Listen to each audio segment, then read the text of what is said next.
Sometimes the greatest inheritance isn't locked inside a vault. Sometimes it's hidden inside the choices people make when they believe no one is watching. Today's story begins with a grieving widow, a son who cannot stop talking about a safe deposit box, and a husband who spent years preparing for a day he hoped would never come. At first, it seems like a story about money. It isn't. It's about trust. It's about patience. And about one final lesson a husband left behind for the people he loved most. If you've ever wondered whether character can be measured, I hope you'll stay with me until the end. Now, let me tell you what happened. 3 days after my husband Everett's funeral, my son Callum knocked on my front door before 8 in the morning. I hadn't even opened the curtains. The house still smelled faintly of the lilies friends had brought after the service. Half of them were beginning to wilt. I couldn't bring myself to throw them away. Each bouquet felt like proof that Everett had mattered, that he had been loved. Callum walked in without waiting for me to invite him. He kissed my cheek, glanced around the living room, then checked his watch. "We should leave soon." I frowned. "Leave?" "The bank." His answer came so quickly it sounded rehearsed. Dad wanted us to open the safe deposit box together. I looked at him for several seconds. "Today? The manager is expecting us." "I don't remember making an appointment." "I did." His tone remained calm. "Yesterday." Yesterday. The day after his father's funeral. Something about that unsettled me. Everett had always believed grief deserved silence. Callum seemed determined to replace silence with schedules. "I don't think I'm ready." He sighed, though only slightly. "Mom?" Dad wouldn't want us putting this off. It was the third time he'd said those exact words since the funeral. The first had been beside the cemetery, the second during dinner afterward. Now, a third time. People repeat sentences when they're trying to convince someone else, or themselves. "I'll need a few minutes. I'll wait." He remained standing in the hallway while I slowly gathered my coat and handbag. As I reached for my wedding ring, I hesitated. I'd worn it beside Everett's for 46 years. Now only one remained.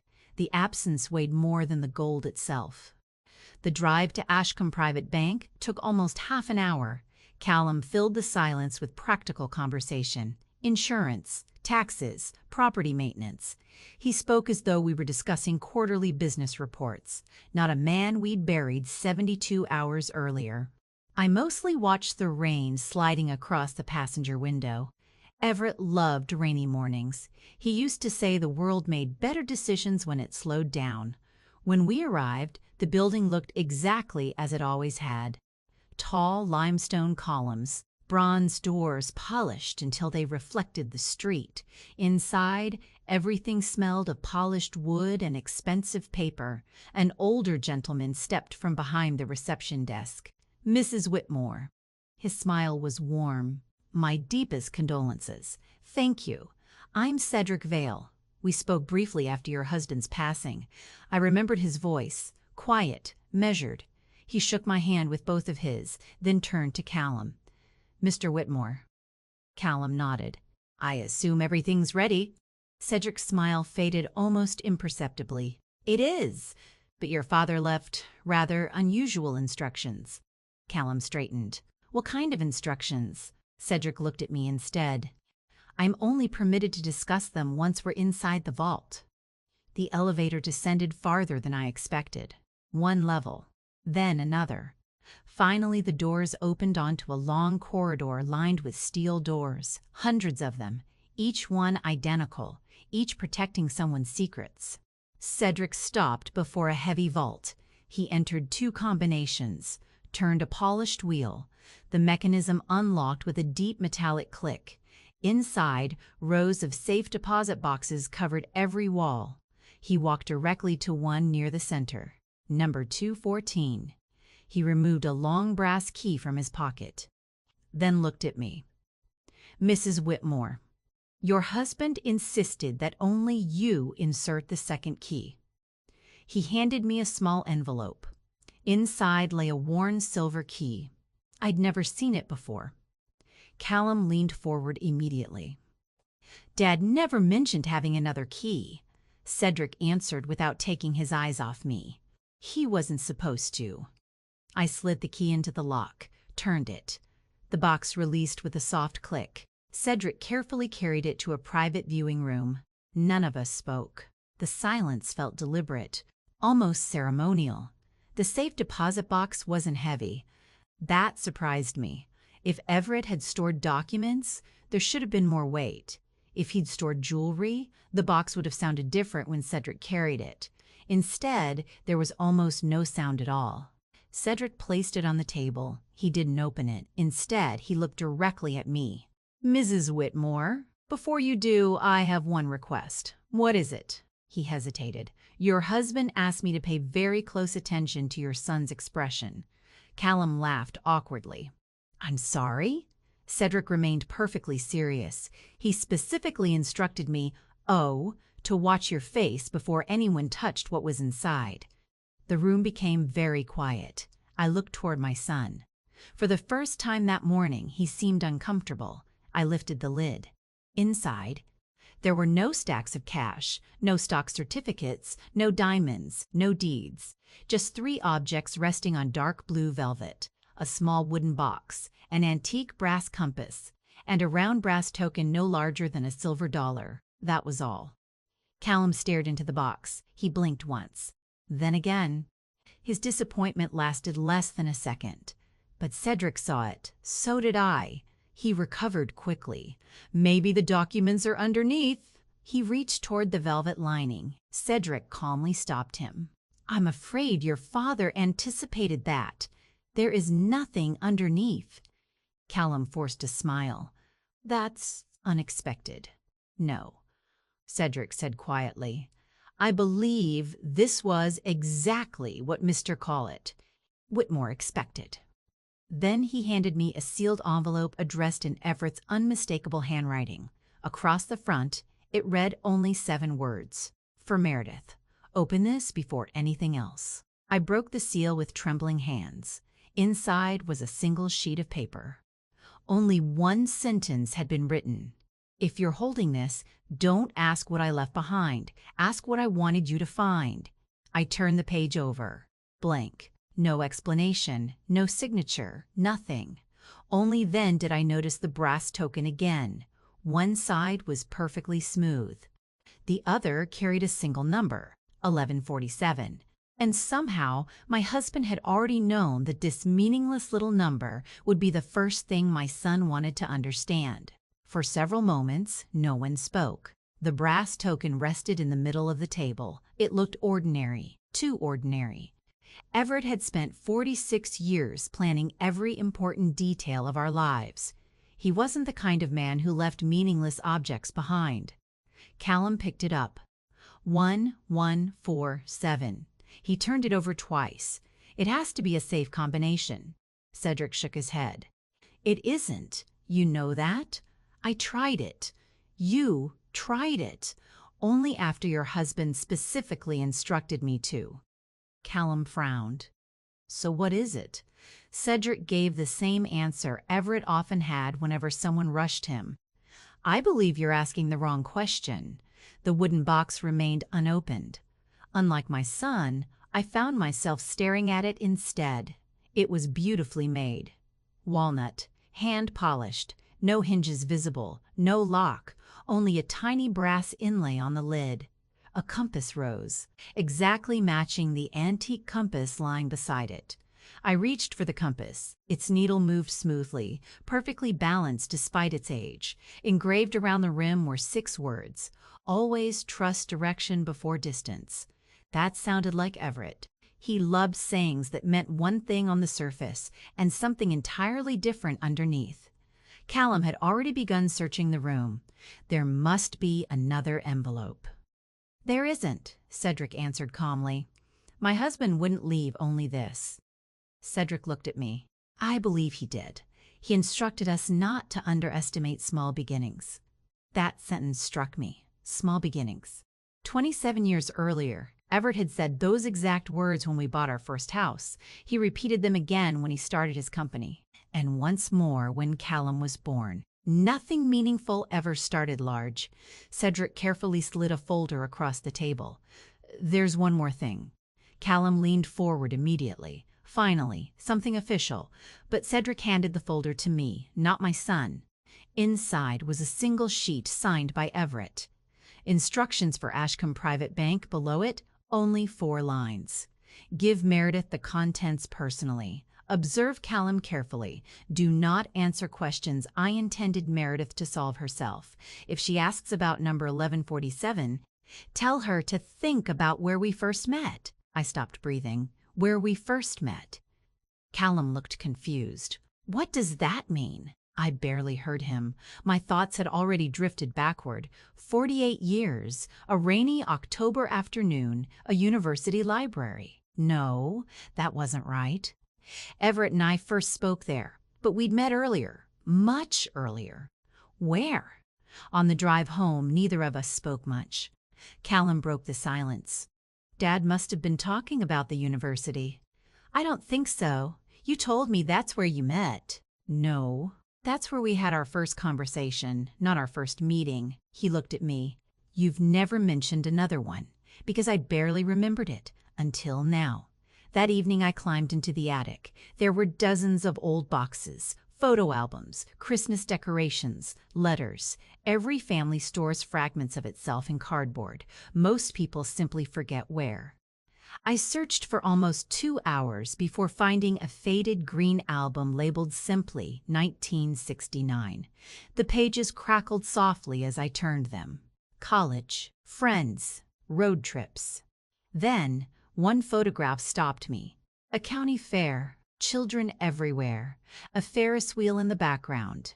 And there, standing beside an information booth, a young man handing out paper maps. Everett. He couldn't have been older than 19. I smiled despite myself. I'd walked right past him that day. He'd smiled. I'd smiled back. Neither of us spoke. 3 months later, we met again at the university library. That became the story we always told. But technically, he'd been right. The fair came first. Then I noticed something I'd never seen before. The booth behind Everett. A large wooden sign. Every volunteer station had a number. His read 1147. I sat completely still. No, it couldn't be. I leaned closer. There it was, clear as day, station 1147. Callum, who had been looking over my shoulder, frowned. So the token is the booth number. He sounded disappointed. That's it? I wasn't convinced. Everett didn't preserve memories accidentally.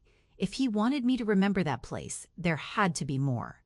The next morning I drove to the county fairgrounds. The fair no longer existed. The grounds had become a public park. Most of the original buildings were gone, except one.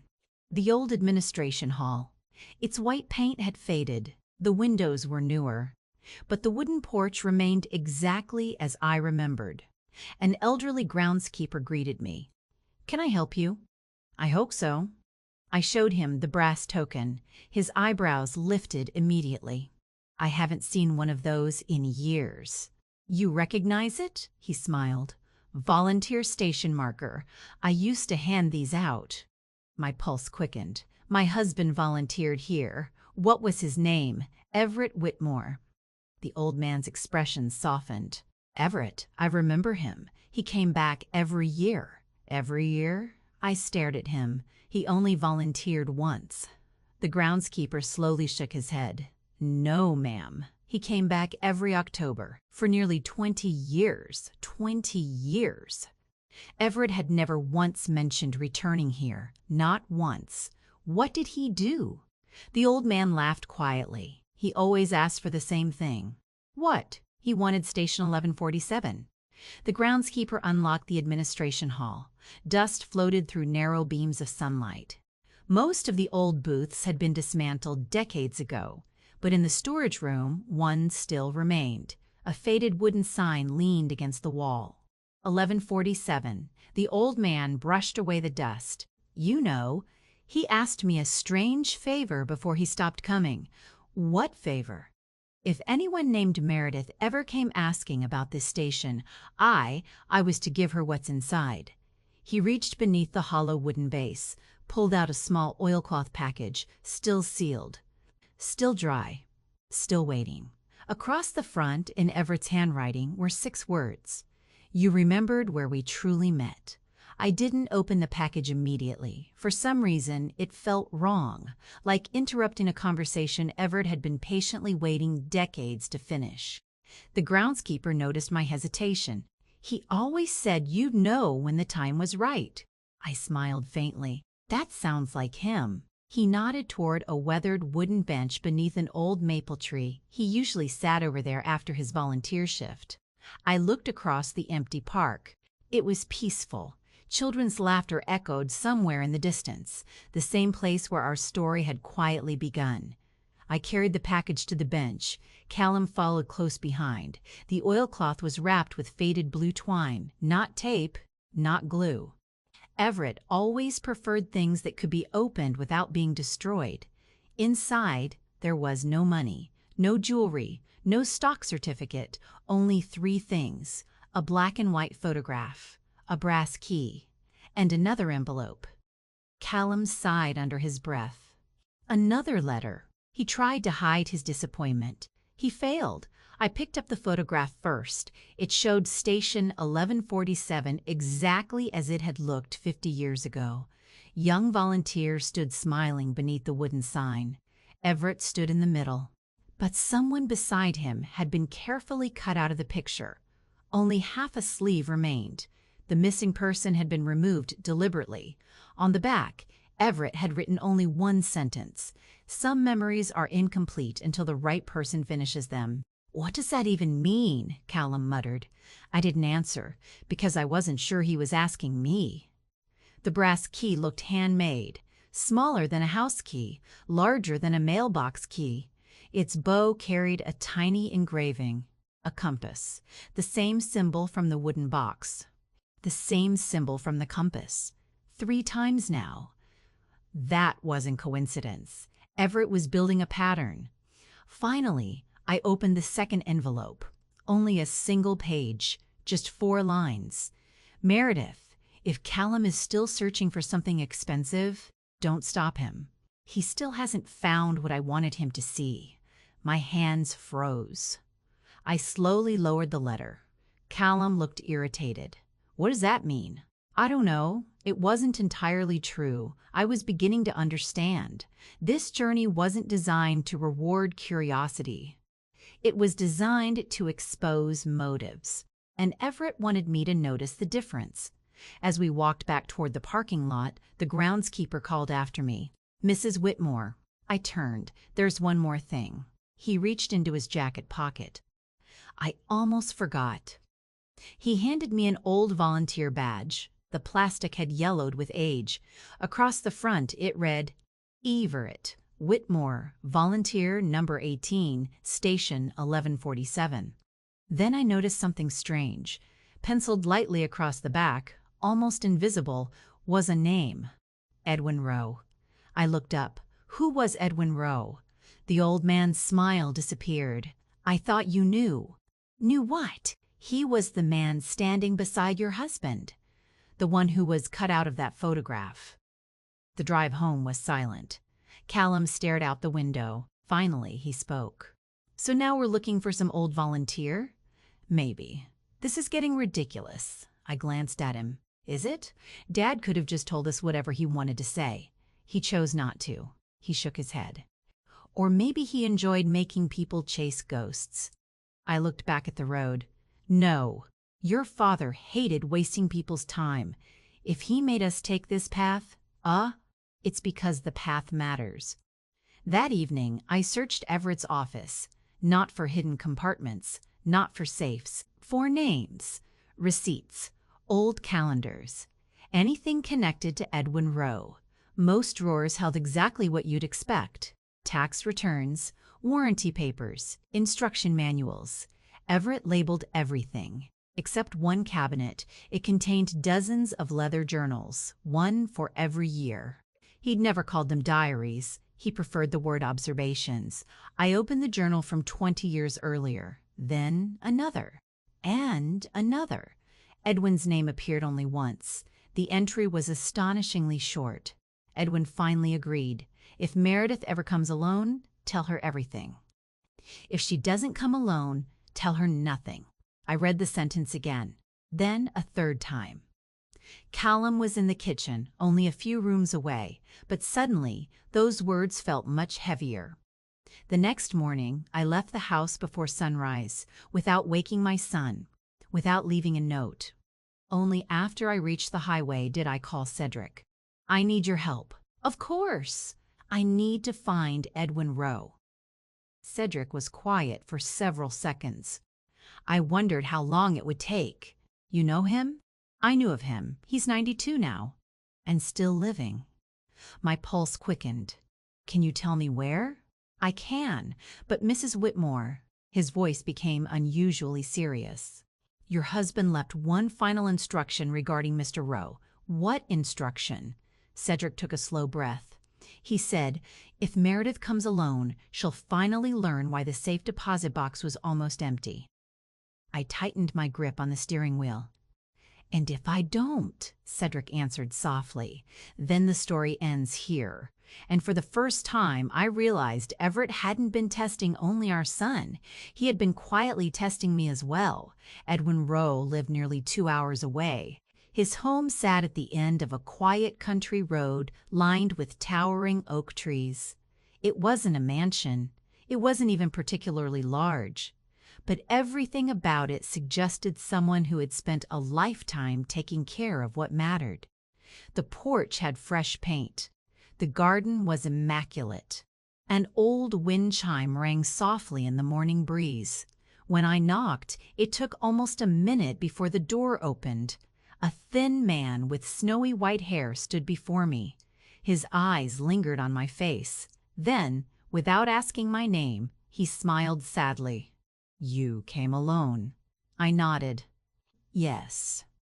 He stepped aside immediately. Then Everett was right. The living room was modest. Books lined every wall. A grandfather clock ticked steadily in the corner. Nothing expensive, nothing extravagant, yet it somehow reminded me of Everett. Everything had a purpose. Nothing existed simply for decoration. Edwin poured 2 cups of tea before either of us spoke. "I've waited 15 years for this conversation." "You knew my husband that long?" He chuckled.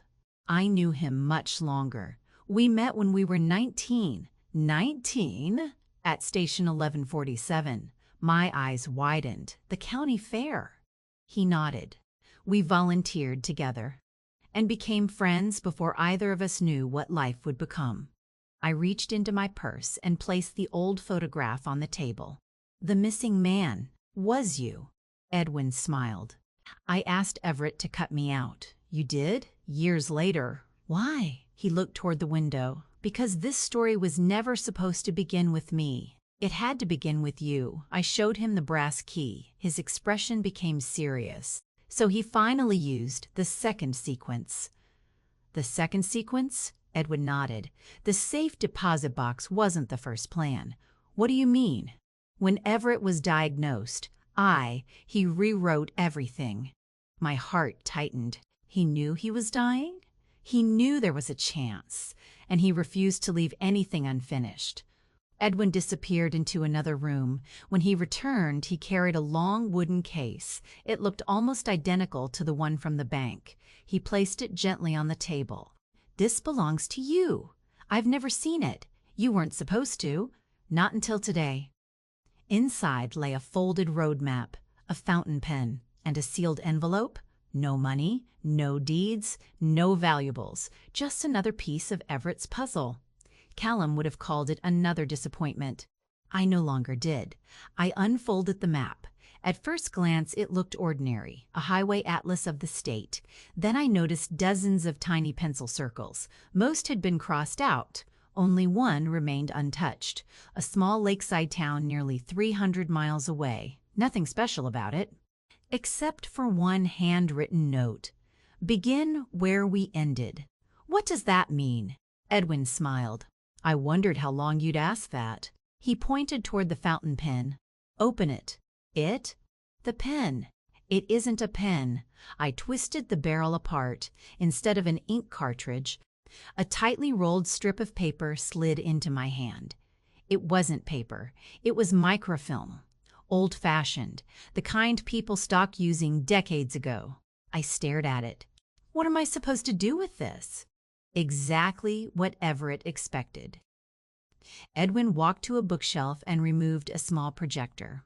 I kept it working all these years. He placed the film inside, turned off the lights. A photograph appeared on the wall. Not one picture, dozens, family vacations, birthdays, Christmas mornings, Callum learning to ride a bicycle, Everett teaching him to fish, me laughing at something I'd long forgotten.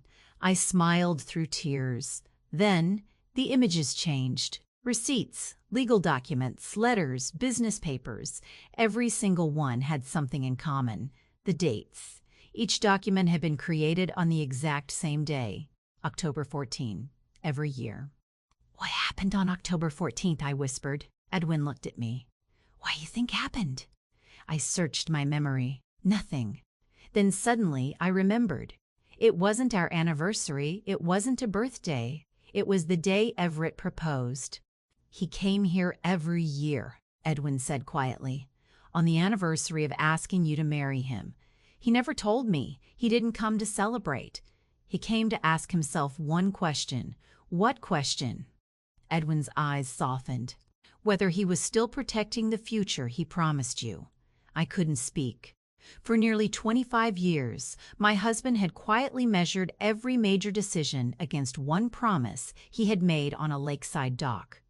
Not to build wealth, not to build a business. To make sure I would never have to face the world alone. Edwin handed me the final envelope. "This one isn't for you." I frowned. "It isn't?" "No, it's for Callum."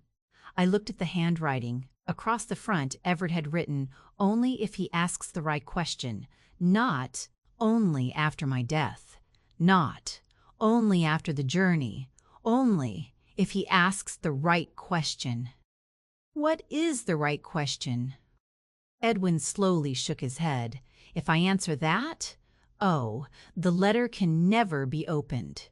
I stared at the envelope. Callum had asked dozens of questions already. Where is the money? What's in the box? What does the number mean? Who is Edwin? How much is this worth?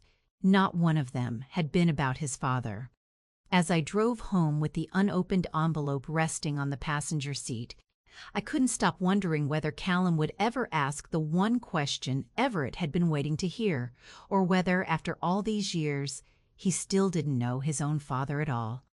Edwin Rowe lived nearly 2 hours away. His home sat at the end of a quiet country road lined with towering oak trees. It wasn't a mansion. It wasn't even particularly large. But everything about it suggested someone who had spent a lifetime taking care of what mattered. The porch had fresh paint. The garden was immaculate. An old wind chime rang softly in the morning breeze. When I knocked, it took almost a minute before the door opened. A thin man with snowy white hair stood before me. His eyes lingered on my face. Then, without asking my name, he smiled sadly. "You came alone." I nodded. Yes. He stepped aside immediately. Then Everett was right. The living room was modest. Books lined every wall. A grandfather clock ticked steadily in the corner. Nothing expensive, nothing extravagant, yet it somehow reminded me of Everett. Everything had a purpose. Nothing existed simply for decoration. Edwin poured 2 cups of tea before either of us spoke. "I've waited 15 years for this conversation." "You knew my husband that long?" He chuckled.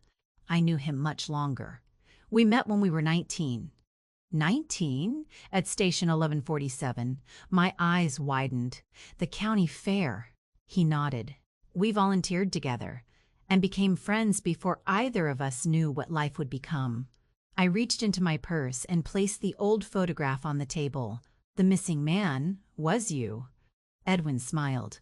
"I asked Everett to cut me out." "You did?" "Years later." "Why?" He looked toward the window, because this story was never supposed to begin with me. It had to begin with you.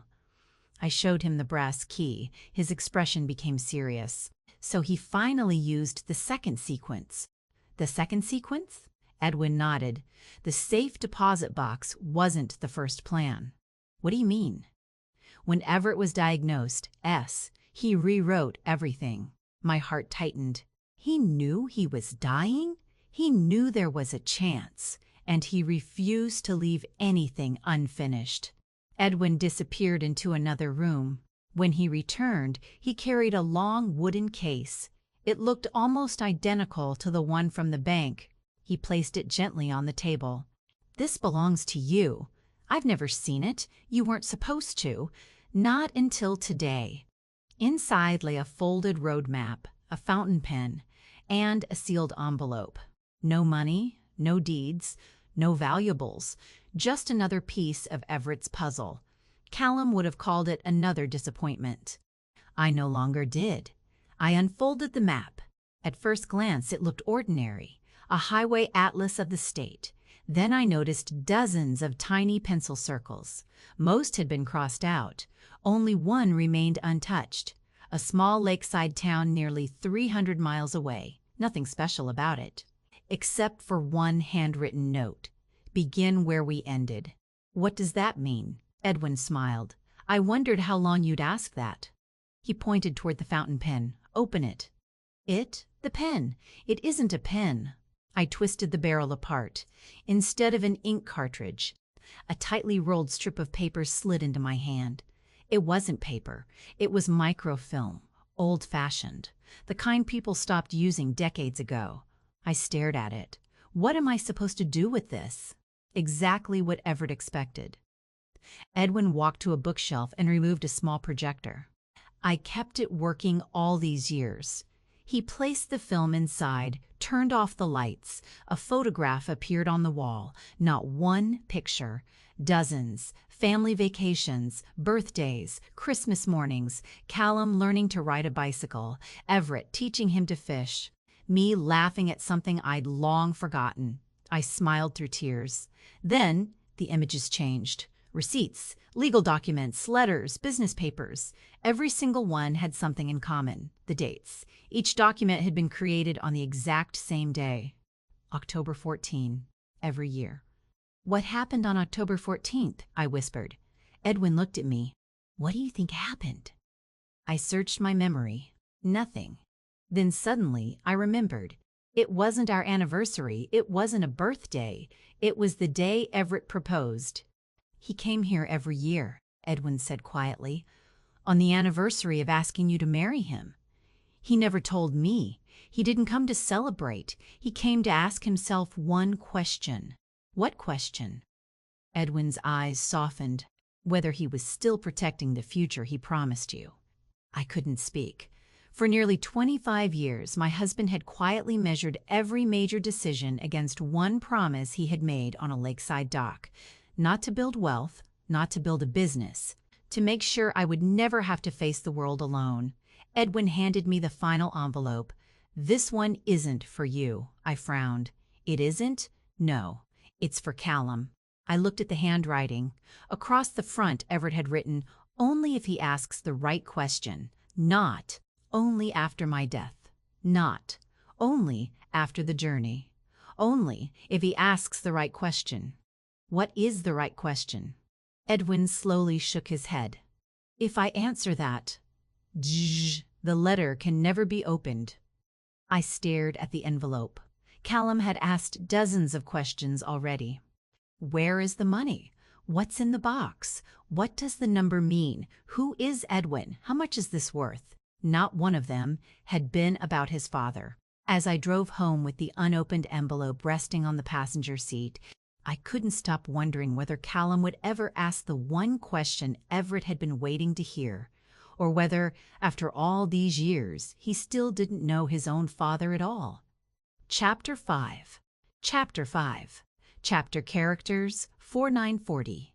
Total story characters 25,020, 30,000. Remaining A4980 characters. Callum was waiting for me when I returned home. He was standing in Everett's workshop. The lights were on. Every drawer had been opened. Tools lay scattered across the workbench. Cabinets stood half empty.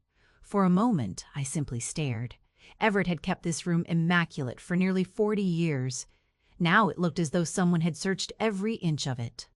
Callum turned as he heard my footsteps. I was looking for Dad's journals. His voice sounded defensive before I'd even spoken. I noticed. I thought there might be something important. There was. He looked hopeful.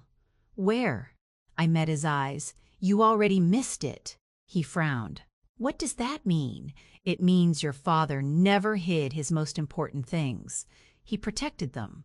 That's the same thing. No, I answered quietly. It isn't.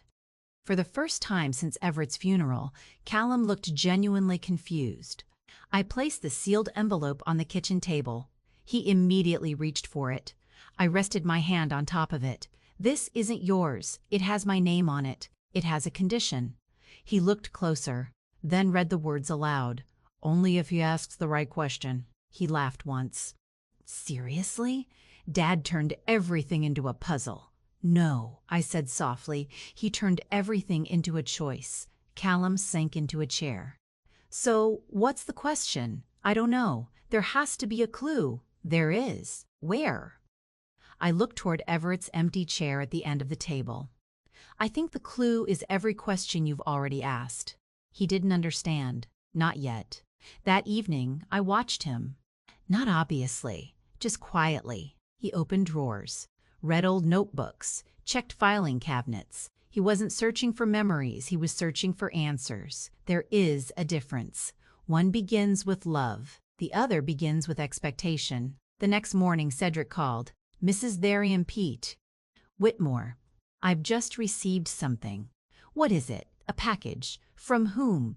It was mailed 6 years ago. My heartbeat quickened. And? Your husband instructed the post office to release it only after you opened the safe deposit box. Another step, another piece. An hour later, I sat once again in Cedric's office. The package was surprisingly small, wrapped in brown paper, sealed with ordinary tape, no dramatic wax seals, no hidden compartments, just Everett's careful handwriting. Last delivery. Cedric smiled. I've been wondering what was inside. So have I. Inside, there was only a folded sheet of stationery, nothing else. I unfolded it. Everett had written only 3 questions. What did Callum ask first? What has he never asked? Why do those answers matter? I read them again, then again. The first one was easy. The moment we entered the bank, Callum's first question had been, what kind of instructions? Not, how are you, Mom? Not, why would Dad do this? Not, what was important to him? His first instinct had always been to uncover the rules, never the reason behind them. The second question, what has he never asked? I began replaying every conversation since Everett died. The funeral, the bank, the fairgrounds, Edwin, the journals, the workshop. Then it struck me so suddenly I almost dropped the letter. Not once, not a single time had Callum asked, why did Dad choose all of these places? Or, what was he trying to teach us? Every question had been about objects, never about Everett himself.